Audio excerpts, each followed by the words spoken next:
कृष्णायै नमस्यामः दुःखत्रया विघाता जिज्ञासा तदपघातहेतौ दृष्टे सा बाधाते त्रयकान्तात्यन्ततो भावा। ईश्वर कृष्ण प्रणीत शांत कारिकाओं का श्री वाचस्पति मिश्र विरचित तत्व कौमुदी के साथ हम लोगों का विचार चल रहा है। इसमें हमारा 51 श्लोक के विषय में कहा था कि गौण मुख्य भेद से सिद्धियों का प्रतिपादन करते हैं। उसमें वह शब्द अध्ययन दुख विघाता 3 और सूरत प्राप्ति दान मिलकर के ये 8 सिद्धियां बताई गई थी। इन 8 सिद्धियों में इनका क्रमशः निरूपण करते हुए यहाँ पर उनके अलग अलग नाम दिए गए थे। तार, सुतार, तारातार और रम्य। यहाँ रम्य कोई ठीक नहीं होती।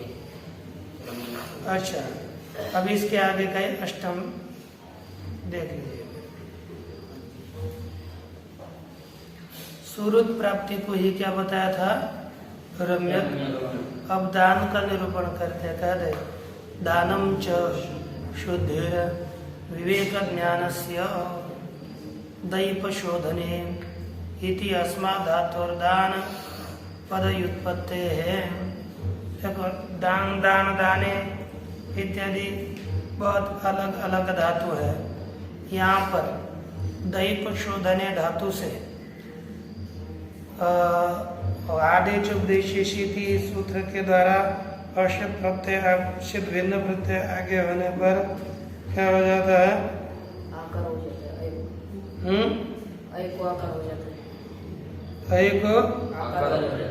आकार आदेश हो जाता है और ऋण प्रत्यय करने के बाद दान शब्द की निष्पत्ति हो जाती है। यहाँ पर ये जो बताया गया दान, ये दान शब्द का अर्थ है शुद्धि। किसकी? विवेक ज्ञान की शुद्धि। विवेक ज्ञान शुद्ध होना यही दान शब्द का अर्थ है। क्योंकि ये दैप शोधने इस धातु से इसकी निष्पत्ति हो चुकी है, इसलिए इसका अर्थ विवेक ज्ञान की शुद्धि ऐसा किया हुआ है। जैसे भगवान पतंजलि उन्होंने बताया कि विवेक ख्याति रप्लवा नोपाय यदि। देखो अप्लवा विवेक ख्याति अनुपाय अप्लव विवेक ख्याति। इसे कोई अर्थात अतिशय शुद्ध मिथ्या ज्ञान से रहित शुद्ध ज्ञान रूपा जो विवेक ख्याति वही हानोपाय, वही दुख के नाश का कारण है। यह योग सूत्र में बताया, उसका शब्द दिया अविप्लव शुद्धि। अविप्लव अर्थात शुद्धता, शुद्धि। साच सवासन संशय विपर्यासानां परिहारेण विवेक साक्षात्कारस्य स्वच्छ प्रवाहे अवस्थापनम। वह शुद्धि क्या चीज है? ये कहते हैं सवासन संशय विपर्यासानां परिहारेण। सवासन अर्थात वासना सहित संशय और विपरीत ज्ञान, इनके परिहार के द्वारा, निवृत्ति के द्वारा विवेक साक्षात्कारस्य स्वच्छ प्रवाहे अवस्थापनम। उसी को ही विवेक साक्षात्कार को स्वच्छ प्रवाह में स्थापित करना है कि नहीं? यही शुद्धि है। सवासन संशय विपर्य इनकी निवृत्ति के द्वारा विवेक साक्षात्कार को स्वच्छ प्रवाह में, एक प्रवाह में निरंतर लगाना, यही यहाँ पर शुद्धि बताई। साच न विना आदर नैरंतर्य दीर्घ काल सेविताभ्यास परिपाकात् भवति इति।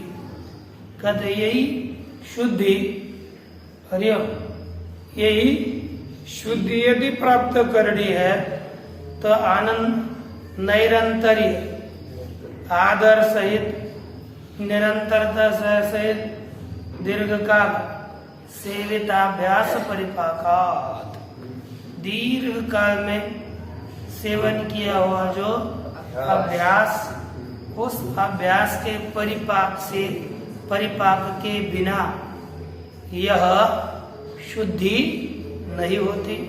अर्थात शुद्धि के लिए क्या चाहिए? निरंतर किया अभ्यास चाहिए, इससे ही शुद्धि होती है। दानेन विवेक ख्यात्या कार्येण सोऽपि संग्रहितः।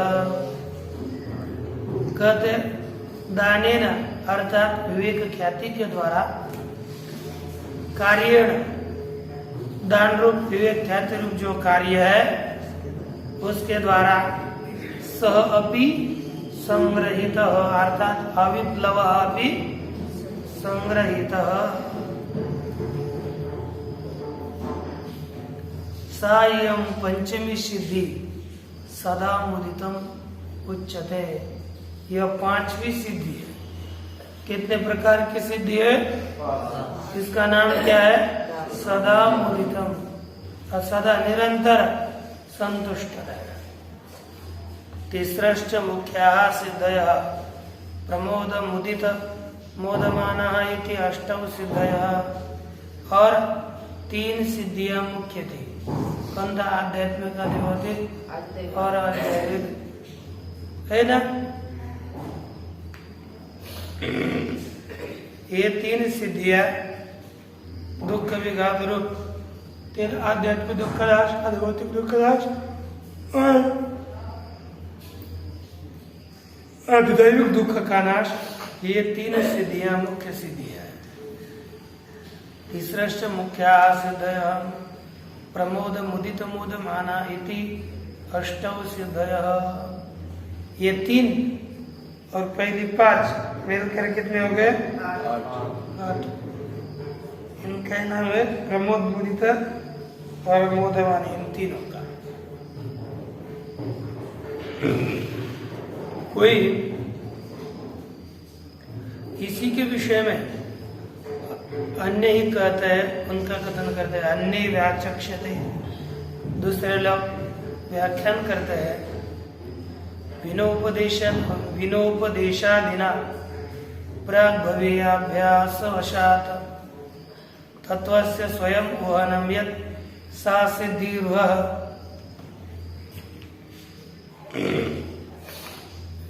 बिना उपदेशादिना, अर्थात उपदेशादियों के बिना, प्राग भवीय अभ्यासवशात्, प्राग भवीय अर्थात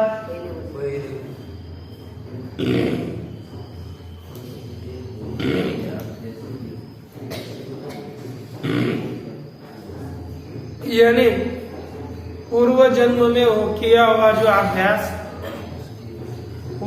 उस अभ्यास के आधीन होकर तत्व से स्वयं उहन, तत्व का स्वयं चिंतन करते। जैसे इस जन्म में हम लोगों ने आज चिंतन किया, साधना करी और तत्व ज्ञान के पहले देह चला गया, तो क्या होता है?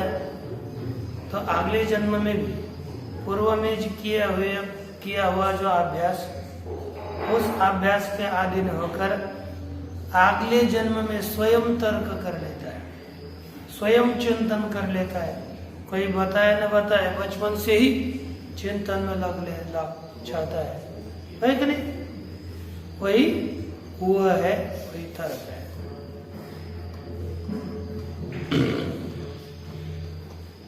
यस्य सांख्य शास्त्र पाठम अन्यदीयम आकरण तत्वज्ञानम उत्पद्यते सा सिद्धि शब्द कहते हैं जिसको तो अन्य से नहीं सुना स्वयं चिंतन करके मुक्त होगा वो कौन होगा हुआ।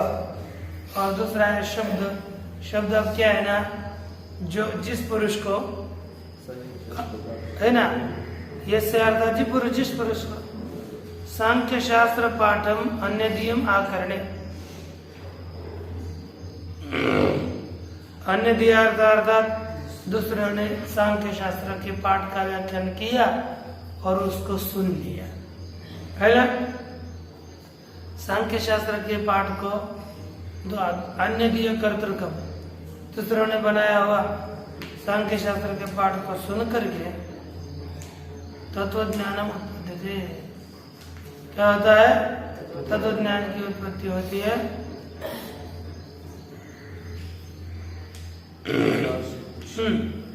सा अच्छा वह सिद्धि शब्द सिद्धि है। शब्द पाठात अनंतर भावात यहाँ पर कहा कि शब्द पाठात अनंतर अभावात अर्थात पाठात्मक शब्द के श्रवण के बाद यह उत्पन्न होते हैं। और हम क्या कर लेते हैं यदि हम पाठ सुनेंगे सुनने के बाद ही हमको जो ज्ञान होगा उसे क्या कहा जाता है शब्द। क्योंकि शब्द पाठ के बाद होती है इसलिए से कहता है शब्द। यस्य शिष्याचार्य संबंधेन सांख्य शास्त्रम ग्रंथतो अर्थतश्च अधीत्य ज्ञानम उत्पद्यते सा अध्ययन हेतु का सिद्धिरध्ययन कहते नीचे शिष्याचार्य संबंधेन सांख्य शास्त्रम ग्रंथतः अर्थतश्च अधीत्य ज्ञानम उत्पद्यते। जिस पुरुष को शिष्य और आचार्य के संबंध से गुरु शिष्य संबंध से सांख्य शास्त्र का ग्रंथतः और अर्थतः उभयतः अध्ययन करके ज्ञान उत्पन्न होता है सा अध्ययन हेतु का सिद्धि अध्ययन उच्यते। वह अध्ययन हेतु से उत्पन्न हुई सिद्धि उसे अध्ययन कहते हैं। चौथी है सुहृद प्राप्ति रीति। यह आदिगत तत्वम सुहृदम प्राप्य ज्ञानम उत्पद्यते सा ज्ञान लक्षणा सिद्धि सुहृद प्राप्ति कहते सुहृद प्राप्ति ये नाम प्रतिक्रिया कहा कि जिस पुरुष को आदिगत तत्वम सुहृदम प्राप्त जिसने तत्व को जान लिया है ऐसे सुहृद को प्राप्त करके ज्ञान उत्पन्न होता है वह सिद्धि ज्ञान लक्षणा सिद्धि सुहृद प्राप्ति कहा जाता है। सुहृदों को प्राप्त करके ज्ञान उत्पन्न होता है वह सिद्धि सुहृद प्राप्ति।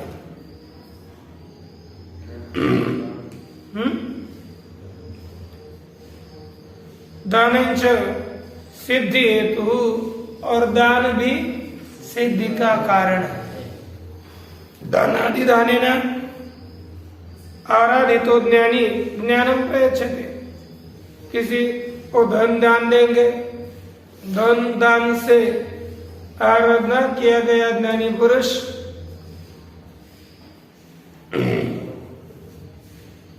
ज्ञानम प्रयच्छति क्या कर देता है ज्ञान देता है। अस्य च युक्ता युक्तत्वे सूर्य एव अवगंतव्ये इति कृतं परदोषोद्भावनेन। इस प्रकार अस्य युक्ता युक्तत्वे इसमें युक्तत्व और अयुक्तत्व होने पर सूर्य भी अवगंतव्य विद्वानों को द्वारा जानने योग्य।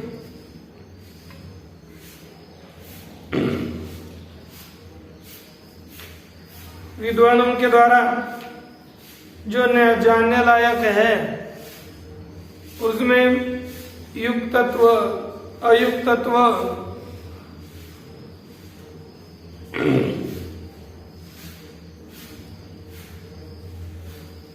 सांख्य शास्त्र और उनके द्वारा जानने योग्य जो है उसमें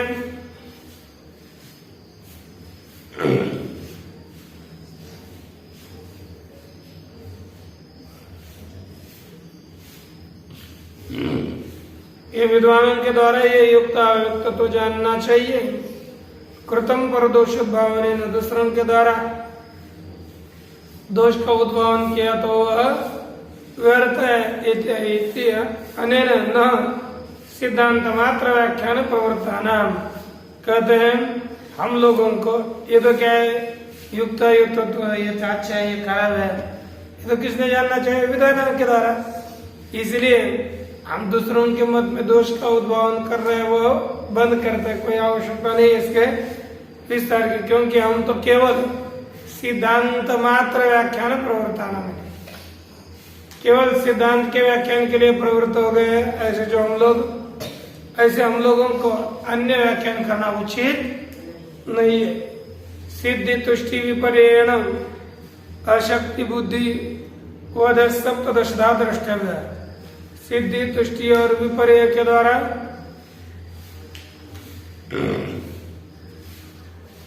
आसक्तिर अशक्तिर द्विविधा,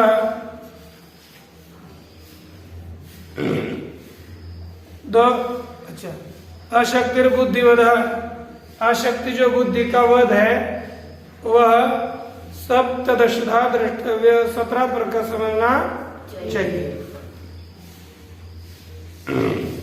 प्रत्यय सर्गे सिद्धि रूपा देय इति प्रसिद्धम प्रत्यय सर्ग अर्थात प्रत्यय के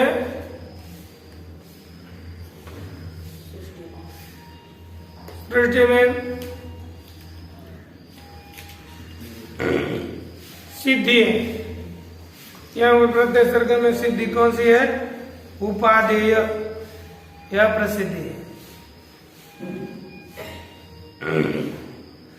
तन निवारण हेतु एत वस्तु विपर्यया शक्ति तुष्टयो हेया।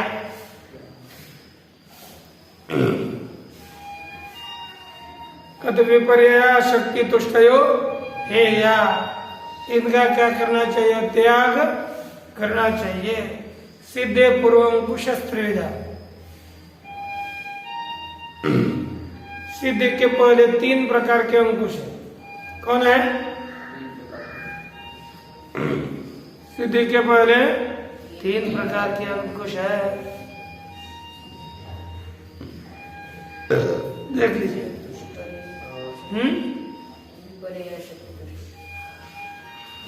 विपर्य अशक्ति और तुष्टि, हेया त्याज्य है। ये सिद्धे पूर्व अंकुश त्रिविधा, अर्थात इसको ही बताया सिद्धि के पूर्व में 3 प्रकार के अंकुश होते, नियंत्रक होते।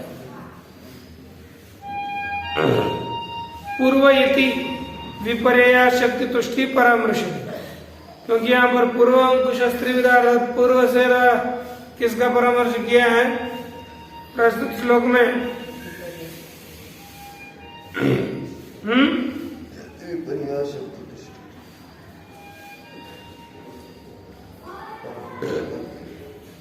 ये पूर्व शब्द से विपर्य अशक्ति और तुष्टि का परामर्श करना है, तो क्या होगा,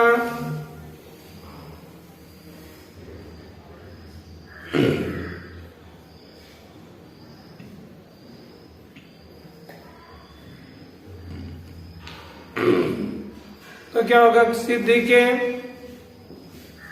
विपर्य शक्ति और तुष्टि ये 3 अंकुश है, यह अर्थ हो जाता है। परामृशति ता सिद्धिकरणी नाम अंकुशो निवारकत्वात्। ता सिद्धि करणी नाम अंकुशो निवारकत्वात्। वे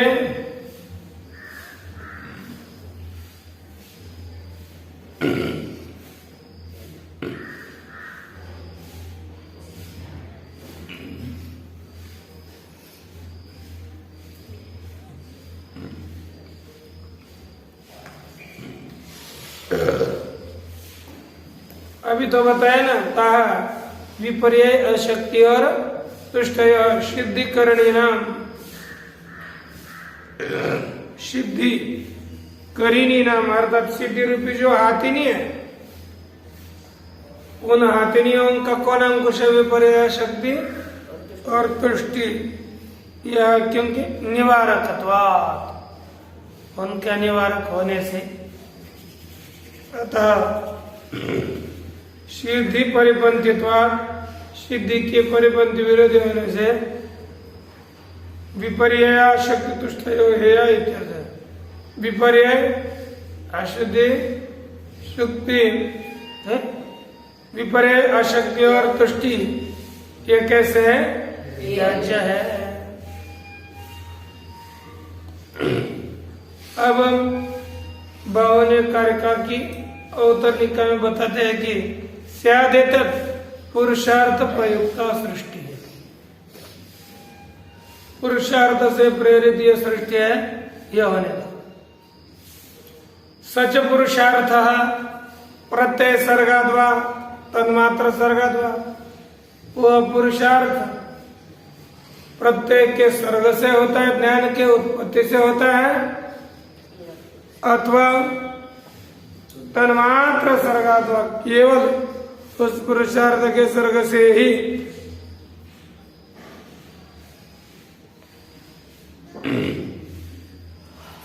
यह पुरुषार्थ होता है। कृतम उभय सर्गे नहीं देता,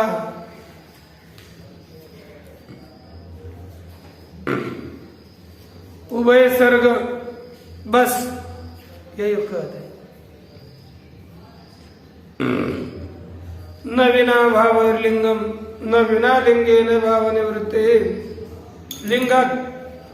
लिंगाक्यो भावाक्य तस्मात् द्विधा प्रवर्तते। कहते कि न विना भाव ही लिंगम, भाव ही बिना लिंगम न, भाव पदार्थों के द्वारा के बिना लिंग शरीर नहीं है। लिंगे न बिना न भाव निवृत्ति, एक लिंग के बिना भाव की निवृत्ति भी नहीं होती। लिंगाख्य भावाख्य द्विविध सर्ग प्रवर्तते। कहा कि लिंग नामक अर्थात भावना नामक स्वर्ग दो तरह से प्रवृत्त होता है।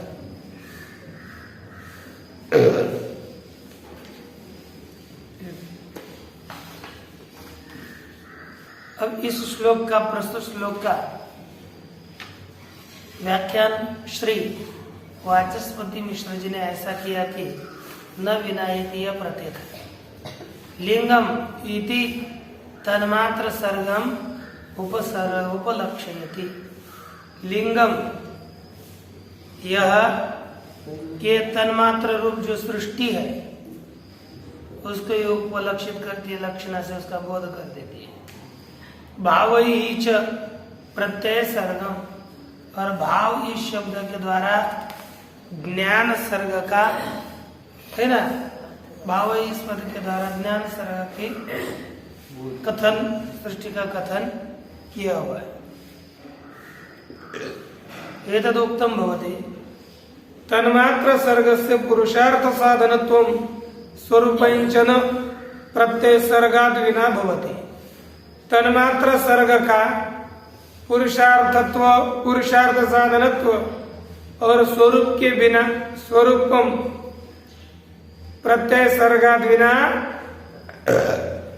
तत्मार्ग तन्मात्र सर्ग में पुरुषार्थ साधनत्व और स्वरूपत्व ये प्रत्यय सर्ग के बिना नहीं हो सकता। अर्थ उनको प्रत्यय सर्ग करना है। एवं प्रत्यय सर्ग से स्वरूपम पुरुषार्थ साधनत्वंच न तन्मात्र सर्गादृति। एवं अर्थात इसी तरह प्रत्यय सर्ग का स्वरूप और पुरुषार्थ साधनत्व ये दोनों भी तन्मात्र सर्ग के बिना नहीं होते। इति उभयथा सर्ग प्रवृत्ति ही। ठीक है ना? इसलिए दोनों प्रकार से सर्ग की प्रवृत्ति होती है। भोग पुरुषार्थो न भोग्यान शब्दादीन भोगायतरम शरीरद्वयं च अत्रेण संभवति उपपन्न तन्मात्र सर्ग। कहते भोग पुरुषार्थो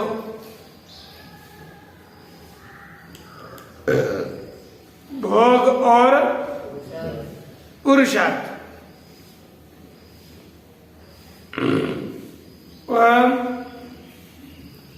भोग्यान शब्दादि किसको? भोग्य जो शब्दादि विषय उनको, भोगायतनम शरीरद्वयं च और भोग का आश्रय दो शरीर।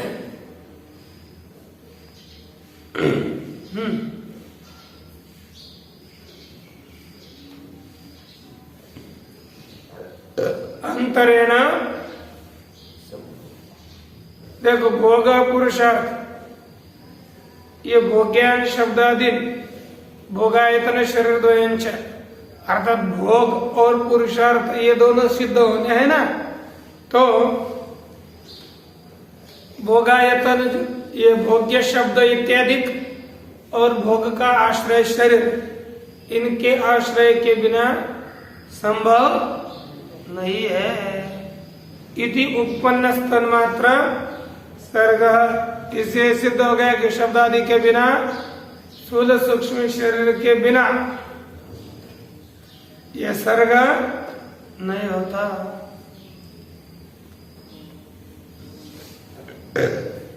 तन्मात्र सर्ग के बिना, शब्द आदि के बिना, स्थूल सूक्ष्म शरीर के बिना। एवं स एव भोगो भोग साधनानि इंद्रियांतःकरणानि च अंतःकरणेन न संभवति।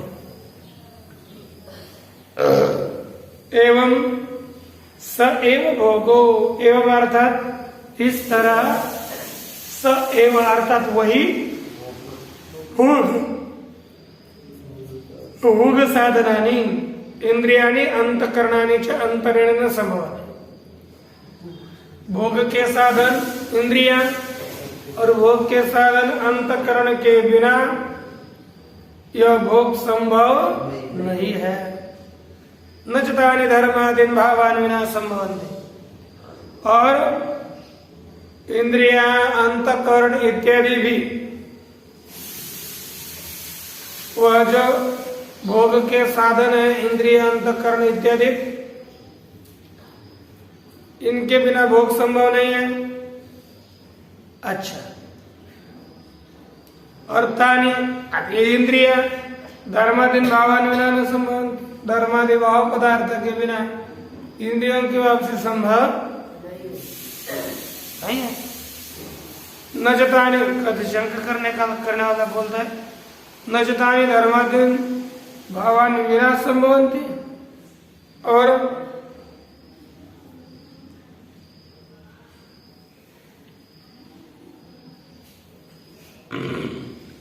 वो इंद्रियां धर्मादि पदार्थों के बिना संभव नहीं है। न च अर्गर्व हेतु विवेक ख्यातिर उभय सर्गम मिला। और कहते कि अपवर्ग हेतु मोक्ष का साधन कौन है? विवेक ख्याति। वह विवेक ख्याति उभय सर्ग के बिना संभव नहीं। इति उपपन्नम उभयविधः सर्ग, इस तरह से सिद्ध हुआ दो प्रकार का सर्ग। अनादित्वाच्च बीजांकुरवत् अन्योन्याश्रय दोषम आवा। ये सर्ग कैसा है? अनादिकाल से चल रहा है, इसलिए अनादित्वाच्च अनादि होने से